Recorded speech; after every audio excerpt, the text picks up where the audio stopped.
Okay, hold on. I think we're live. Okay, great. Hello. Hello. Hi, everybody. So glad to have you here tonight. This is the second in a series of webinars that we've been doing, kind of about being psychic and about Art of the Seer Academy. And tonight's topic is what makes a good reading at Art of the Seer Academy, both giving and receiving.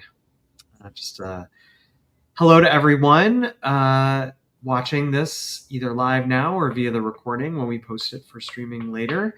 We're going to take a few minutes here, introduce ourselves very quickly, and then I've got a list of questions. We're going to open up the comments for questions that you guys might have or thoughts that you might want to add to the conversation, those of you watching on your devices or at home, and we'll make some time to include that in our conversation. I'm going to go around and have you guys introduce yourselves, and I'm going to go in the order in which you appear on my screen. And so, Chris, you're going to say hello first. Well, hello everybody, and thank you to those of you who are tuning in and watching us. I'm a clairvoyant teacher and an artist, as it says, clairvoyant and artist. But I've been teaching for 25 years now, doing this kind of work, and I love it so much. I just find it to be very creative. Yeah, that's me.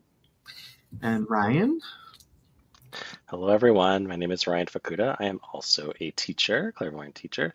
I'm currently teaching a clairvoyant mastery class right now. It's been really fun. I'm tuning in from Portland, and I'm just really happy to be here. Thank you for coming, everybody. Good to have you. And Kate. Hello, I'm Kate. I've been doing this psychic stuff for like almost 6 years now. And yeah, I'm just excited to be here, whatever it brings. Awesome. And Tiara? Hi, I'm Tiara. I am also a clairvoyant teacher here, and I am TAing in Art of the Oracle right now and working with the students there. Been doing this for a while, and I'm really excited to talk about today's topic. Awesome. And of course, I'm William, and as I have been saying lately, this is all my fault. So I consider myself the sticky glue that holds Art of the Seer Academy together. Certainly not in charge of anything or responsible for anything anymore, but definitely the glue that holds it all together. And we're all excited to be here tonight to share with you. So let's talk about what makes a good reading at Art of the Seer Academy. And I frame it that way because I think there's a lot of definition for like what a good reading is, and different places, different contexts, different modalities, all have their own kind of, I think, guidelines and I don't want to say rules, but like sort of what works and what doesn't, and what's validated and what isn't. So we're going to focus tonight specifically on like Art of the Seer Academy and the practicums that we host and run and the tools that we teach here, and certainly the faculty, like what we see in those practicums and in our classes that we think makes a good reading. So I don't know, let's focus first on giving a reading. So just going to toss it out to the group. What makes a good reading to you as a giver of readings? Well, how do you know it's yeah, go ahead. Sorry, did I talk over you? Go for it. I wanted to say that for me personally, just not as a teacher, but as a reader, when I'm able to just let myself have the reading for myself, it's just so much more fun. Also, one of my favorite things about doing this, and I never thought that this would be the case going into it years and years ago, but it's just that it's so much like we laugh. There's like even in the middle of like the heaviest stuff that we're looking at, when you find the place where you can be amused with some of it, you have space. And speaking for myself, I have found that just even being able to laugh at something that's so stuck that I'm in or that I'm handling, or being able to say hello to somebody who might be in that. And I'm not laughing at them or making fun of them, but just being able to have a sense of lightness, like there's a perspective that comes from it. I don't think anyone could have explained this to me years ago. I had to find that myself, but by being around other people who knew how to do it, but also to find it just by doing it. And I don't think it's hard and fast, like that there's a rule about how you have to do it. I'm not saying it has to always be that way, just simply that I find it to be a real healing thing to be able to have that amusement. Anybody have anything to add to that? I do. The one thing I can add is I think giving a reading, I think it's coming in with curiosity. And that's what I love about reading is like not knowing what's happening when you come into the room or when you're reading somebody and not making assumptions or trying to kind of figure things out. I think it's more of like this opportunity to just see what's there and you don't know what's going to happen. And I think that's what's so exciting about reading and giving a reading. Kate, here, anything you want to add? I guess I would just add to that, like, just not worrying about what, if the person is like getting what you're reading or understanding it, or if it's making sense, just being not in that worrying or like proving zone helps me. Yeah, and that's so hard, right? Like, I'm going to flag that. We'll come back to that and talk a little bit more about that. Tiara, did you have something you wanted to add? Yeah, sort of looking at this from both perspectives, both giving and receiving a reading. I find that neutrality is the thing that like helps me as a reader. Like I can always check back in with myself and refocus if, I felt like, oh, this is something that, I have a lot of stuff around and like refocus myself, reground, come back to neutrality. And I usually see something new or something unexpected. And in receiving, I appreciate neutrality so much because sometimes I am an anxious mess and I go in and I'm like, blah, here's the thing that I'd love for you to say hello to or to read. And oftentimes the person giving me a reading will pretty much just ignore everything I just said and go look at everything in a very simplified way that has nothing to do with the emotions that I might have shared. And that neutrality, like I come away from those readings and I'm like, oh, I didn't know that. I didn't realize that. Or, oh, that's familiar, right? I might come away with something completely different because of that neutrality. Yeah. Interesting. So I'm going to come back to two things that came up in that, like going around. The first, Chris, you mentioned having the reading for yourself as a reader.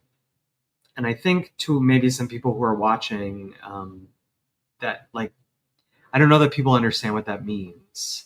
So let's dig into what that is from the perspective of being the reader or the giver, right? What does it mean to have a reading for yourself? And I'm opening this up to the whole group. Well, and this is one of the hardest things to learn when people first start learning to do this, because we all go in, I mean, I'm kind of, broad brushstroking here, wanting to perform, in a way that helps the other person. Like I want to make sure they get a good reading. Yeah, you want to help people. I want to help them. What if I screw it up? What if I, say something wrong or whatever? But when you come from the perspective of having your own space, and it's a practice to learn to do that, having your space and the neutrality and being able to have some curiosity and your amusement and whatever. What am I going to see? And then letting yourself have that, because the person who's giving the reading is actually having even more of a hello in a way for themselves, or a healing. You can say it in so many different ways, but the reader is really getting to have something by saying hello to somebody else and not being worried about. And I think Kate mentioned this too. Are they having it, or am I doing it right? It's more about an adventure. Like, what am I going to see? And I think a few people have said this. Interesting. Yeah. Does anybody else have a perspective to add to that? I'll just say, like, yeah, I find that really interesting. The way that that kind of works for me is like I'll be giving somebody a reading that has nothing to do with it, anything that I would ever think is connected to anything. And then all of a sudden I'll say something and I'll hear it like in a different way, and kind of this little like light bulb goes off, and I'm like, oh, like I was supposed to hear that, or I needed to hear that, even if it like doesn't even if it's not like the same topic, it still somehow like makes a thread somewhere, and just you can feel like the energy sort of release. Yeah. Right. So part of having it for yourself is being open to like you also receiving a reading by reading someone else, right? Like sort of you're actively reading somebody, but in a way you're kind of reading yourself, right? Or like getting something out of it for you. Yeah. Anybody else?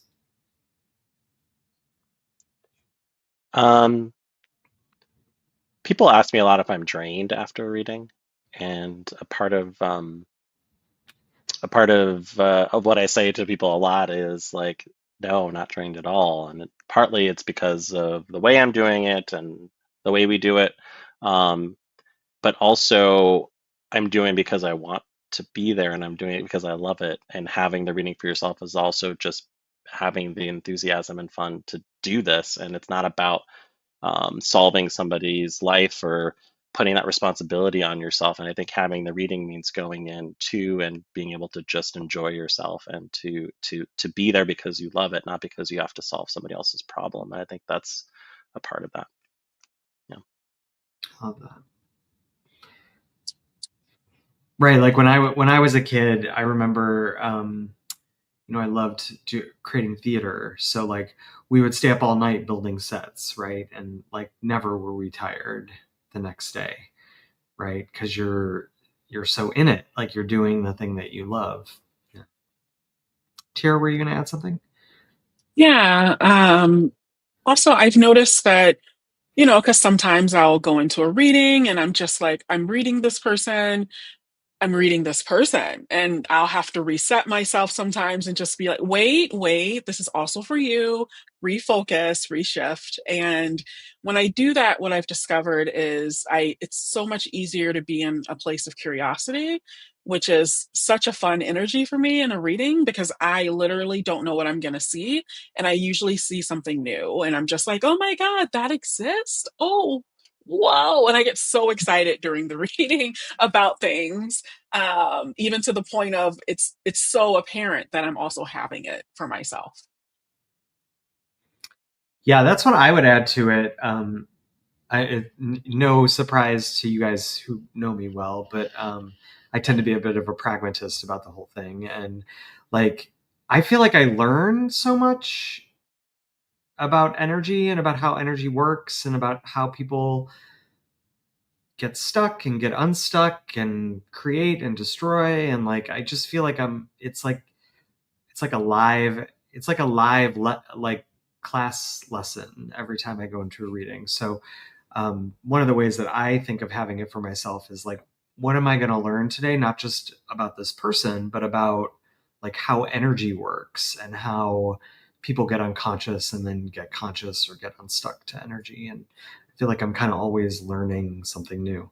I had a teacher many years ago who basically was like, the beauty of this practice is you're going to go out in the world and give psychic readings, and people are going to pay you to learn how to be a better psychic every time, right? So it's like, I think when you approach a reading or a session in that way of like, oh, this is an opportunity for me to train, and to get better at what I'm doing just by doing it and learn more that will help me down the road with other readings.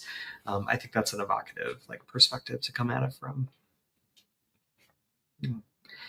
And then Kate, I had flagged from you. What were you had? I flagged it, but now I don't remember what it was that I flagged. I just like clairvoyant flag.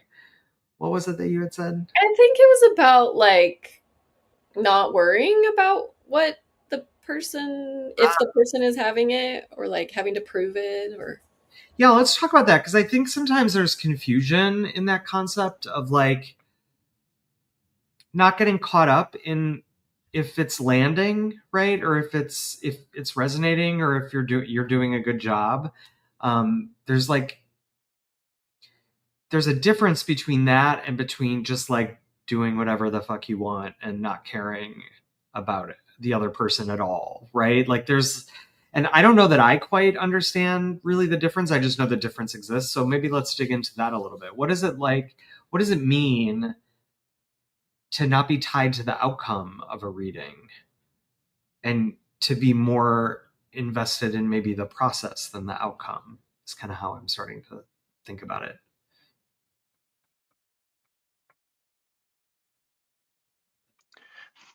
I may have something. um, I think what's not talked about a lot is there's something. It's not just like when you're giving a reading, it's not about reading the surface level stuff. There's something happening, and you're reading the person, the spirit of who they are, and it's so much. There's so much. Maybe the best way to say it is there's so much demand to like when you get a reading, there's this expectation that you have to get something out of it, which is great because you are paying somebody to say hello to you, right? And all that. But I think it's almost like I think I think it's rare to understand like when you come into a reading that you're getting somebody seeing you for who you are without knowing anything about you a lot of the times, unless you're going to somebody repeatedly. Um, and I think that that's what's so special about that what's so amazing about what clairvoyance is like being able to see somebody for who they are, not all the stuff that they're carrying with them, um, all the things all the baggage, right? And you actually get to see somebody like purely like who they are. Like that's what I think is. I don't know if this is off topic, but this is kind of like how I see this. And so I think when it comes to um, when somebody comes in and sort of like is like prove that you're accurate, or prove that there's something, like prove to me that you're having the, you're going to tell me what the right answer is. Like I don't think that's what this is, at least the way that we're reading as clairvoyance, I think. Yeah. Kind of, I feel like I'm kind of beating around the bush, but getting there. Yeah, in I terms of think the you answer. went right there. I wanted to add to what Ryan just said, if that's okay, Ryan, which is Yes. like it's like you're saying hello to the spirit, which is what you just said, rather than trying to control an outcome. So it's like we're saying hello to a spirit that's got a body, like their spirit, and we're saying hello. But often there's a demand that somehow I think it's already been brought up, like you have to solve it, or there has to be, it's like a good TV show. You have to have like a clean ending. And that's not always how it is. I mean, some of the best readings that I've been in, whether I've been the reader or the readee or somebody else in the room, has been watching something open up that didn't exist before because that hello was given. And it wasn't about necessarily worrying about whether it was the right thing to say to that person. It was the right thing. Right. Even if they don't understand it yet, Yeah. quite yet. Yeah. Yeah, but then also like, and maybe this is part of having it for yourself too, is having the discipline. This is a bit of a non sequitur, but maybe you guys can help me bring it back, because for some reason it's coming up. So I had a client recently who I read a couple times over and over, and I could tell that she wanted me to tell her what to do. Right. Like I kept reading a situation that was happening in her life, and I could tell, you could just tell she was like leading the witness a little bit. She's like, yeah, but like, what do I do about that? And I kept having to sort of like reset and be like, don't do it, don't do it, don't do it. Right. And I was very conscious, probably because I've been doing this as long as I have, that telling her what to do to get to the outcome that I know she wanted and that I wanted for her, frankly, like we all want it. Like, Mm-hmm. it's not like you want to do this thing and I want you to have what you want, so like we're all in agreement. But I knew that if I told her to do it, Yeah. it would take her agency away from the choice. Does that make sense? Yes. And so I purposely used it as a practice for myself of not giving into that demand to like give an answer or predict the future or tell her what to do. And eventually she did it, right? And I'm sure it worked out. I don't know. I haven't talked to her. I haven't seen her for a reading in several weeks, but I imagine that means she did it and it worked out, right?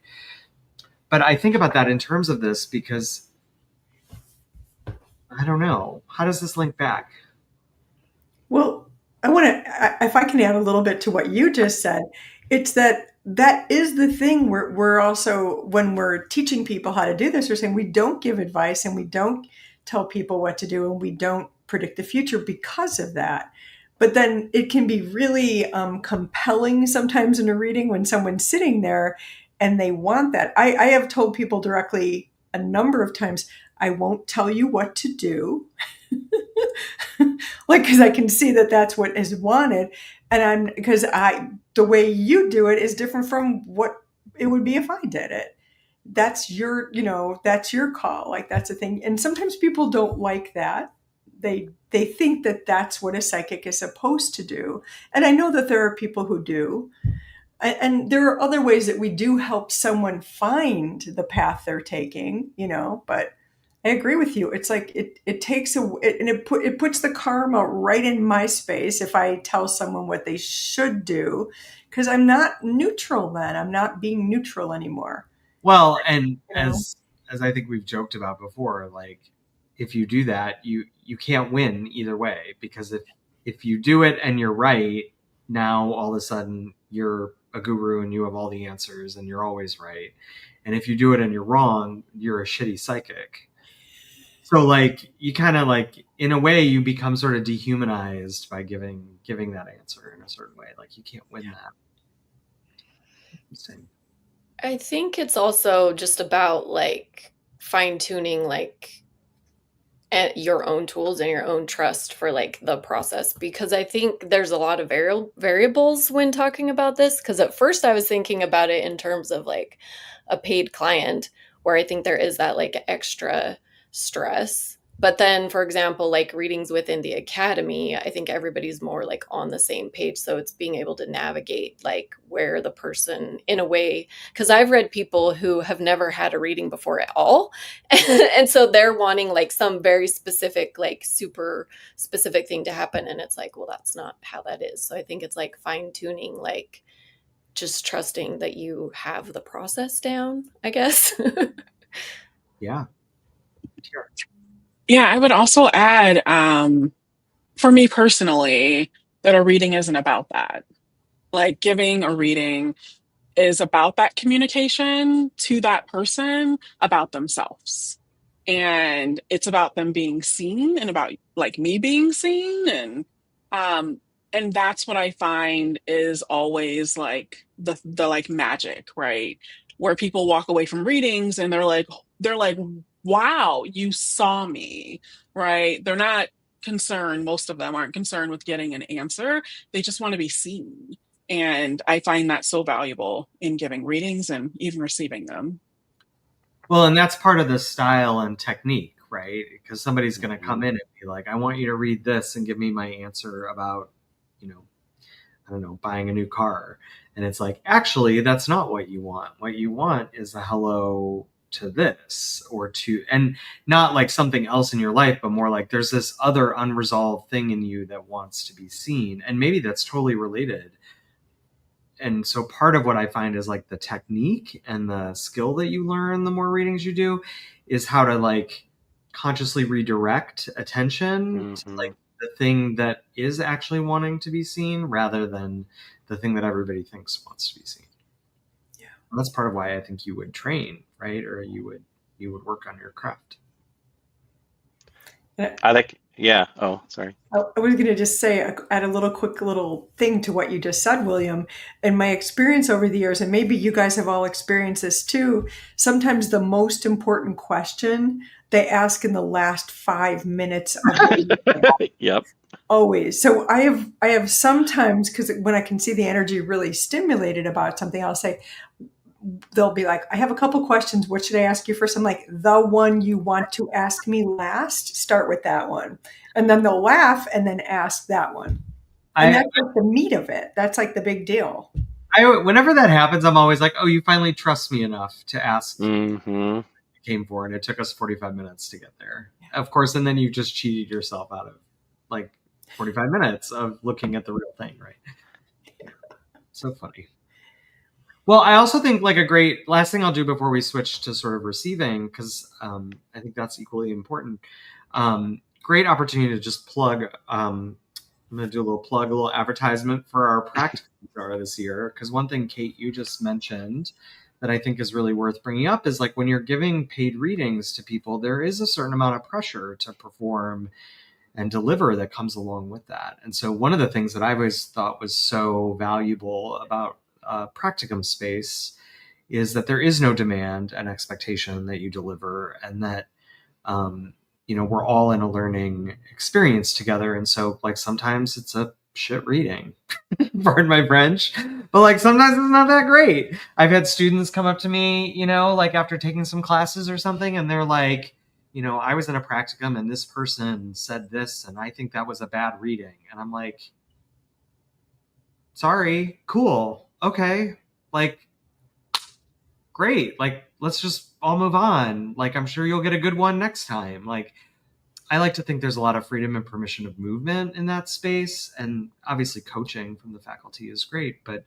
I just think that having a space to go practice without the pressure of needing to perform is like so important. And I think that's important for any art, right? Like when you're learning how to play the clarinet, like you don't pay for ticket holding, or you don't practice in front of ticket holding subscribers of the Chicago Symphony Orchestra. You practice in front of other students in your school band or at the music school that you're studying at. And you do that on purpose because like you're not ready to really perform in front of paying ticket holders at that point.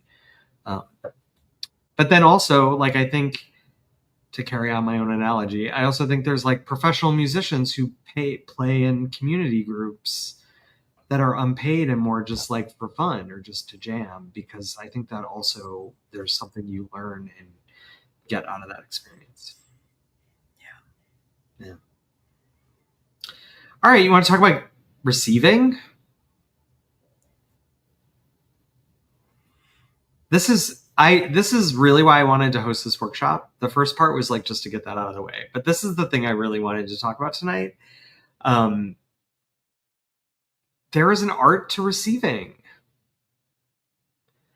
And I think this applies across all different kinds of experiences, but I think sometimes when you're in judgment of what someone's giving, you're actually just not able to receive it, or not receiving it in the right energy. And so let's talk about that. What does it mean to have a good reading when you're receiving? I want to add to something you said earlier when the person said, in the practicum they read this and it was bad. I've had different people over time say things like that to me, or their real concern generally was, what if I'm the person other people are saying that about? And so my answer is often about receiving. I'm like, why don't you just let yourself have it? Just be there, and it's an experience and it's an adventure, and let yourself just be. Like, you don't have to control it. And that is the thing. It's like when we're receiving, and I see that in the practicums, but also just in life and in readings, like if someone's trying to control what the reader is reading, they're not, or trying to be really helpful, it doesn't help. It doesn't help. It's more about allowing, and it doesn't mean you accept every single thing that's being said to you. It doesn't mean you have to agree with it, but you get to, the same way that when Tira was talking about neutrality, I think she mentioned it with receiving too. And I want to add that to this, like the receiving also is helpful if you can be a bit neutral. Yeah. I would also add, as I said before about giving, is like going in with curiosity, I think it's the same thing with receiving a reading. And sometimes you don't know what the question is. And I think a lot of times people come in with a specific agenda or a specific thing that they want to get answered when they want to get a reading. And I think that's what drives people to get a reading. But I think there's something about, like, just like anything, you think you know something, but you actually don't always know what you need, you know?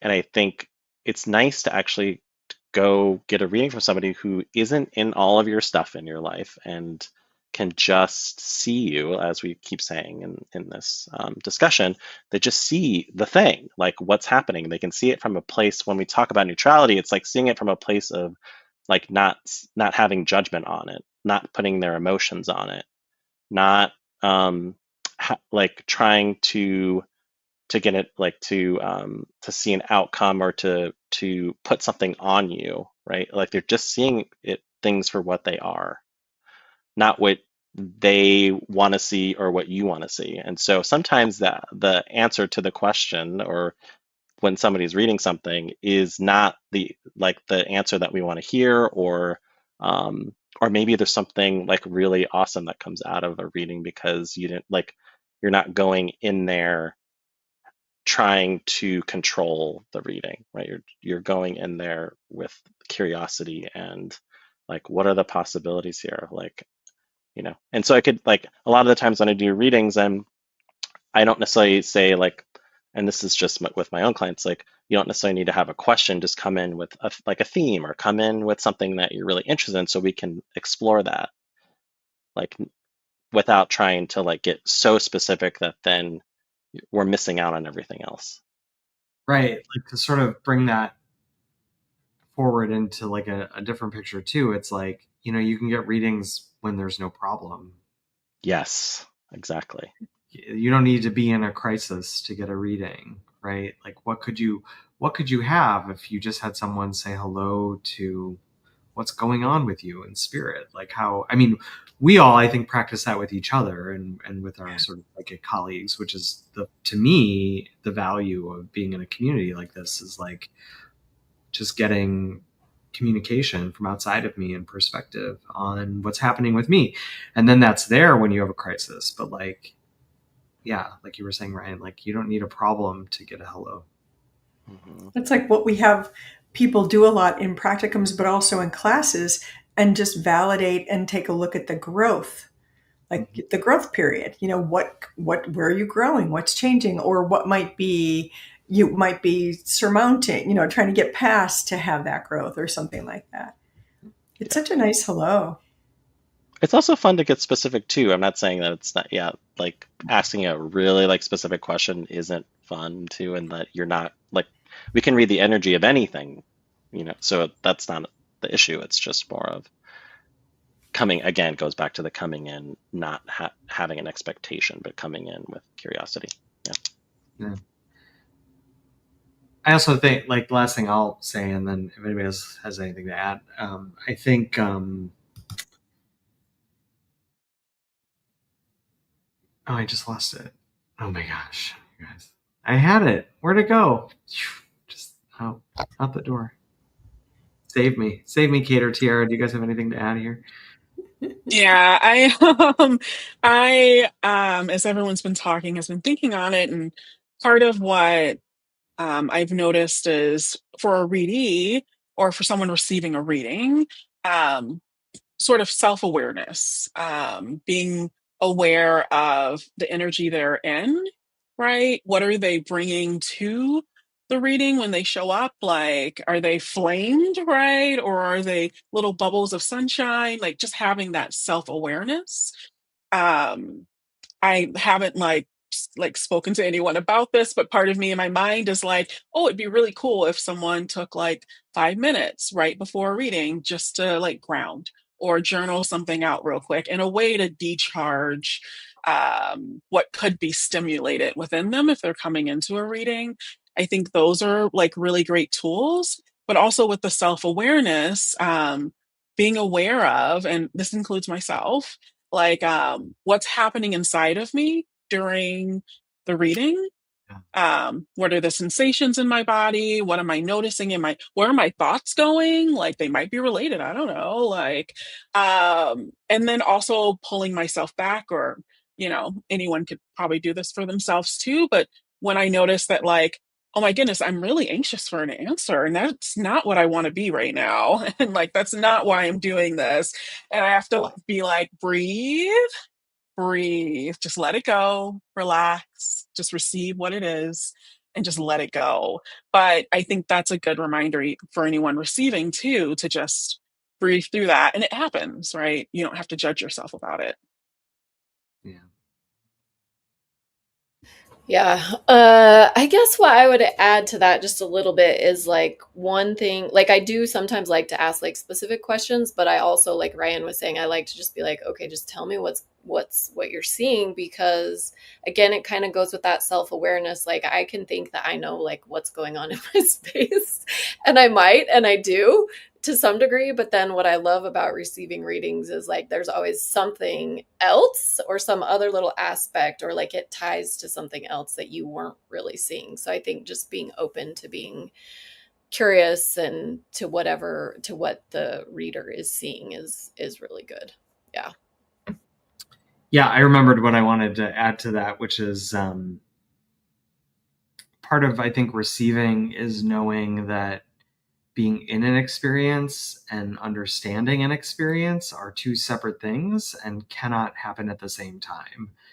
So, like, I think there's an art to receiving in just being in the experience of receiving, and then trusting that later you will start to understand, analyze, put the pieces together. It'll start to contextualize and make sense like later.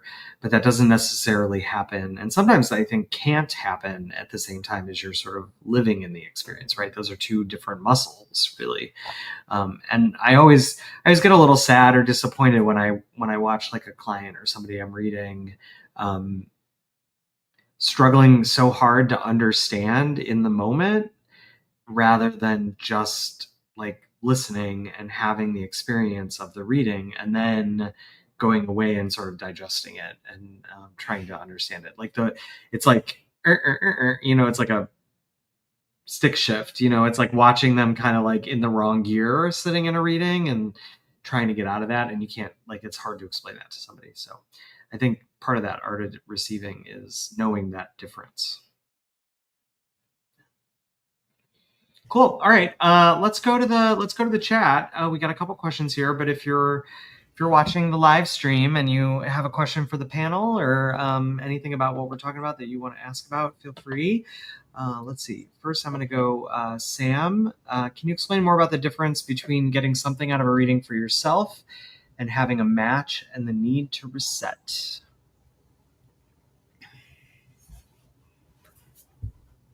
Well, I'd say that the answer that comes to me right away is that those are exactly the same thing. You're having the reading for yourself, and then you get to have the match.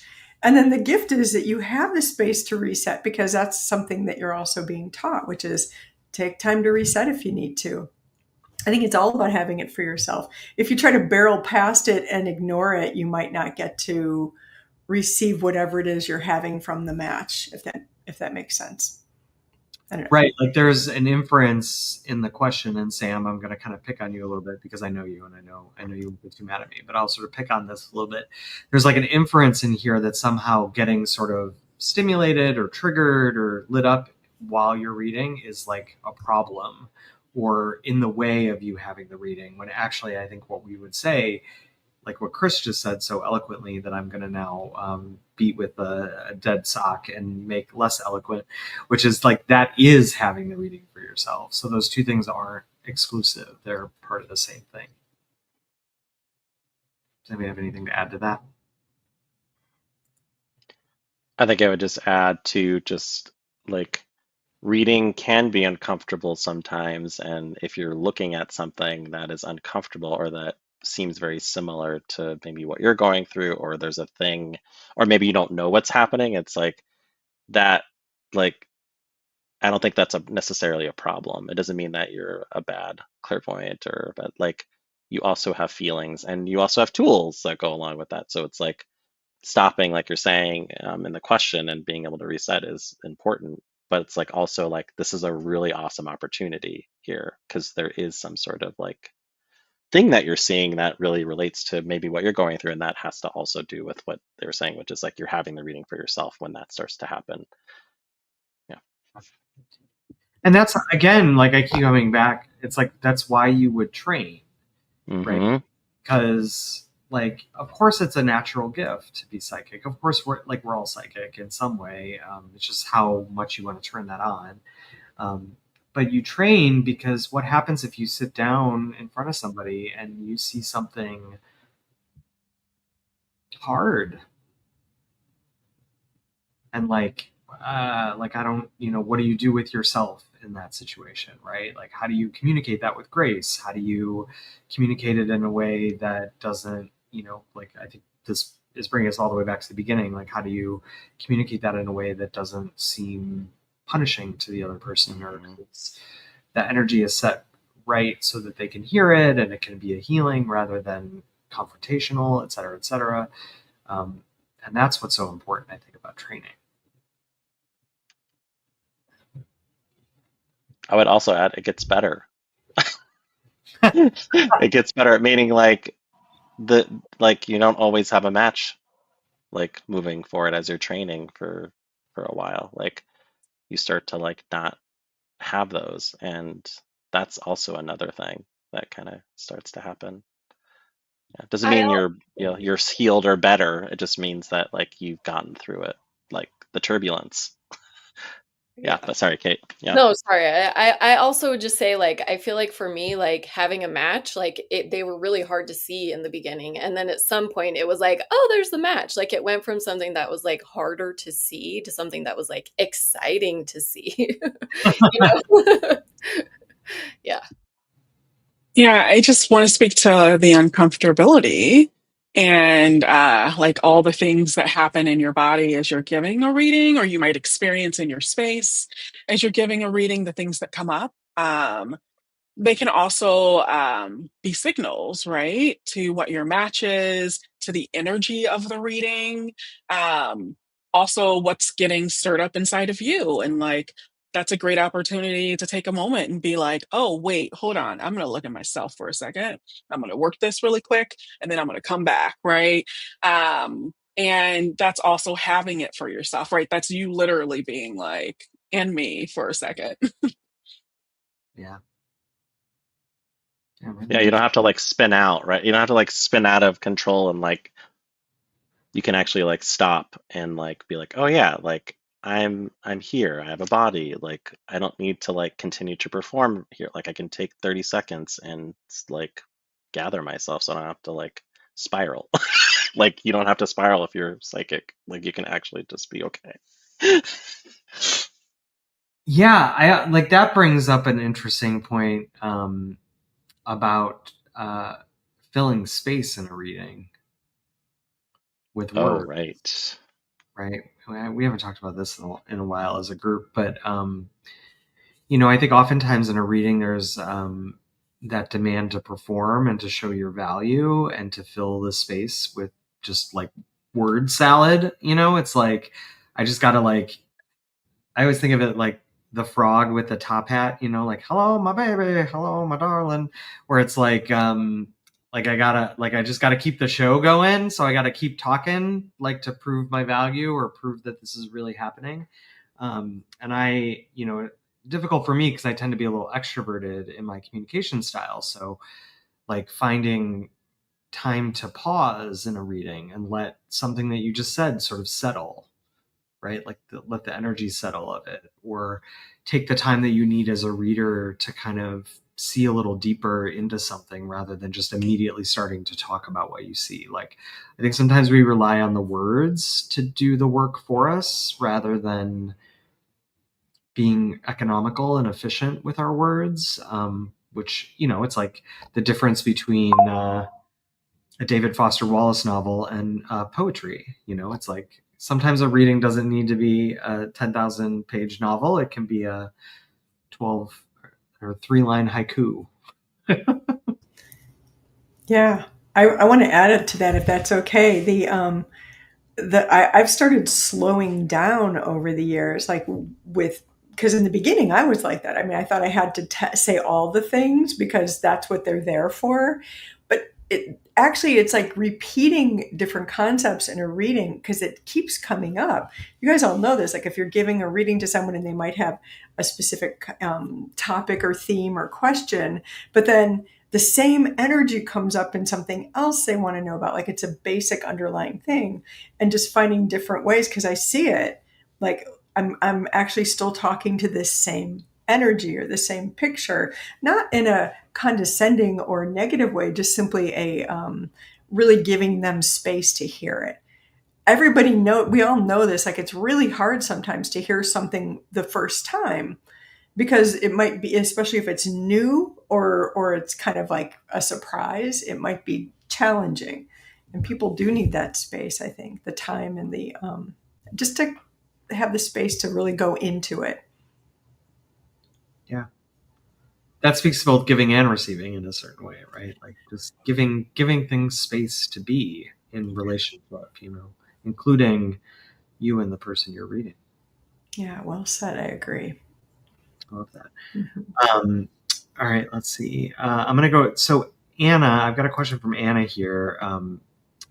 Not sure I quite understand it. Let's see if we can piece this together. It seems like a paradox that not having an expectation about outcomes. I don't. Let's talk more about expectations and outcomes in a reading. Right.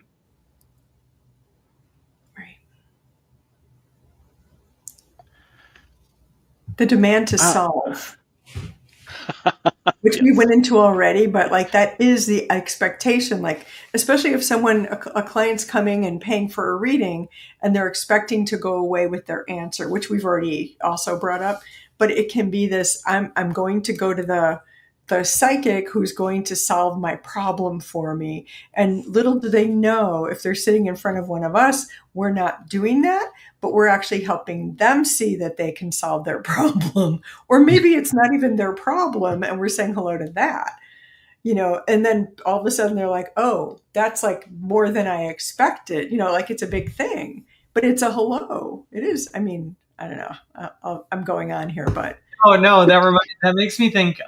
So I've been bringing this up in classes and on things that I've been doing lately. But I'm in therapy. I've never been in therapy in my life. I've been in therapy for the last 6 months. I'm loving it. I love my therapist. He's like my new BF. I feel very seen by him. He's great. But I was nervous to tell him I was a psychic for the first couple months because I don't know, is he gonna like judge that? Does he think it's weird? Is blah blah blah. And then one session I was like explaining to him kind of what I do, and I was like, but I'm not like a bad psychic, and I was like, I'm not a psychic that just like like predicts the future and gives, and it's funny because he's like, yeah, he's like, I don't have any problem with that. He's like, bad psychics it's just bad therapy is really all it is. He's like, I know therapists that are bad like that, like they just like are like, here, let me help you, let me just give you the answer, let me tell you how to do that to be better. And he's like, that's not the kind of therapist I am. And it was actually a beautiful moment because I was like, oh, we're like, we have a lovely match. Like we both have found a modality and we both come at it from the same point of view. So actually we found some, I think, really beautiful common ground there. But I think like there's this differentiator, and it's no accident that this workshop is called What Makes a Good Reading, both giving and receiving, because implicit in that is what makes a bad reading, right? And we're not sort of focusing on that or putting our attention on that, but I think all of that is kind of around the periphery of what we're talking about, right? Um, Anna just reframed her question. Thank you, Anna, for doing that. Is it having no expectations seems to make a better reading? There seems to be space to see something deeper. I feel like that's life. I feel like when you go into any experience, like with a layer of expectation on what you're going to get out of it, is you already trying to control the experience, and that could be like as fundamental as like going to like I've gone to concerts of bands that I like, and I'm like, they better play my favorite song. And then the whole concert, I'm like waiting for them to play my favorite song, and I'm missing the whole concert because I'm like waiting, and then they don't. And then I'm like, well, that sucked. Like, that was awful. Like, what a waste of money, what a waste of time. Except I'm the one that wasted my money, and I'm the one that wasted my time because there was a whole concert that I didn't enjoy because my expectations were in the way of the experience. And that like relates back to that sort of being in an experience versus understanding or analyzing it on the upfront.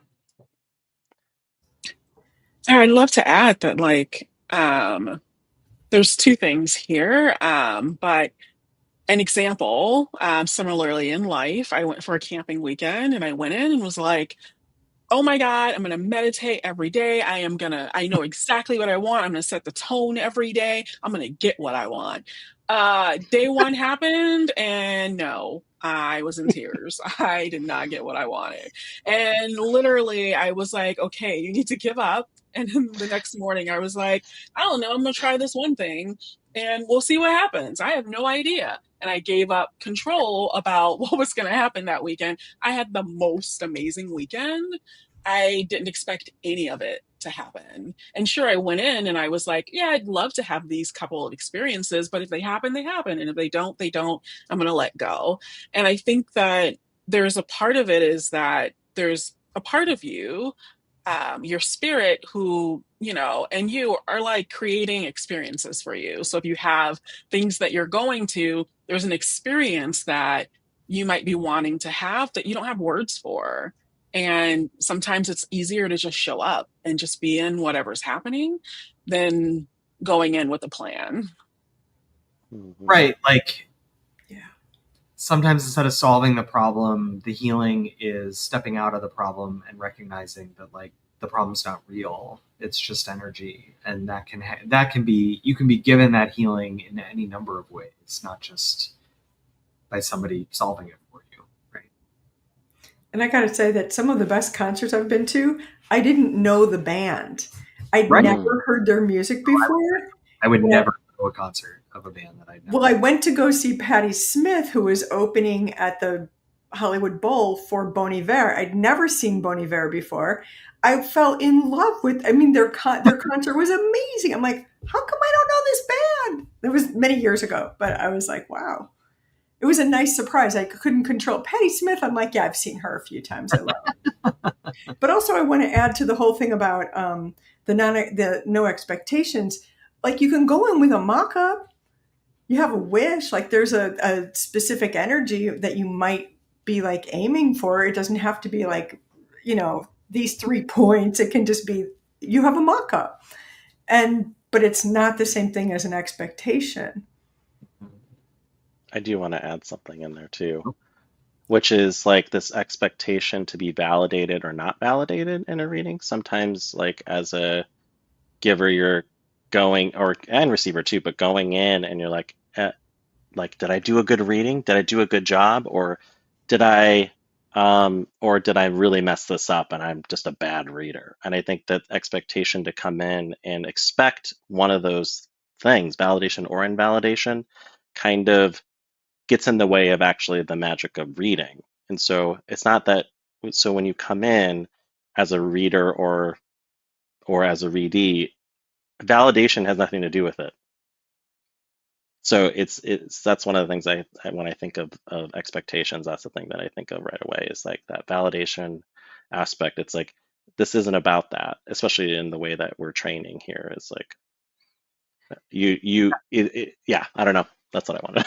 Would it be more fun if it was all more like karaoke, right? Like I was at a company, the company I work for, we all got together for a couple of days in Portland the last week, and we went to karaoke, and some of my colleagues were like, oh, I'm not a good singer. And I was like, that's not the point of karaoke. Like, no one, right. In fact, people are going to get mad at you if you're good at it. Like, you're not supposed to be good at it. Like, that's not the point. The point is we're celebrating the experience of it and the doing of it, right? And doing it together. And wouldn't it be more fun if we approached, I mean, really everything from that perspective, but psychic readings particularly. What's that? There's that quote, like, it's not art unless it has the potential to be a disaster. So, like, I don't know, how much more artful could your readings be if, like, it felt like they could just, like, go off the rail at any point? And, like, I don't know, am I really doing this right? Yeah, Kate. I was just going to say, like, I think a lot of it, for me anyway, just has to do with like trust and trusting the actual process of actually learning how to read. Because like, I really didn't think that I could do this before I started doing it. I was like, no way. And I was so scared, but it's like the more readings you give and the more readings you receive, and you have that feeling when you're like receiving a reading of like, oh, this is real. And then when you give them, you get that same feeling. And it just comes down to like trusting that process. And then slowly, I think learning, for me, maybe it was a little slower to like learn to like actually trust your spirit and trust that like whatever's coming through in the reading is what is like, I'll say meant to be seen, but however you want to say that. Yeah. Yeah. And, one thing when we're almost at time tonight, we didn't really get to talk about, but I think that what you just said, Kate, would lead me into another topic, which is that you are the point of view as the reader. So there's that alchemy of like the thing that wants to be seen, which I think sometimes some psychics will displace that outside of themselves. Like, this is the message that's coming through. And I'm always like, well, coming through what? It's coming through you. Like, it's not, so like reclaiming sort of autonomy or ownership of being the messenger and the like, or the channel, you could say, if you're looking in terms of mediumship. But like, maybe this is the thing that needs to be read, and I am the one to read it because of this specific way that I see it in your space that resonates with me as the reader, but then also has something unique to say to you, the readee. And I think the alchemy of those three things is when it's like that peak experience moment where you're like, oh, this is working, like something's happening here. Yeah, we don't talk about that a lot either, like why you're attracted to the person you're attracted to in terms of like readings, right? Like oh, I like people who don't know what this is or have never gotten a reading, but you're like, I have to get this reading from this person. I don't know why, but it just feels that way. Like and then they do it. And Yeah. I think that also kind of speaks to what you're saying too. Yeah. Like if as the reader, you're stepping out of the equation and not allowing yourself to be validated as part of the experience, you're kind of, I think, missing the whole point, right? It's like you can't separate the artist from the art in a way in that. Just as a way of wrapping up, Margie left a comment here that I'm going to pull up on the screen because I think it's just really poignant. All these dynamics, the artistry on both sides of giving and receiving, I think can be equally or more healing to practice and or experience than any specific content around a topic or question. And Margie, thanks for that comment, because I think that really speaks to what we've been saying all night, is what makes a good reading at Art of the Seer Academy is that it's about the artistry of it, and it's about the practicing of it, and it's about being engaged in it, not being right or valid or correct or proven, right? It's not about being evidential in a certain way. It's about kind of that alchemy. So thanks for that, Margie.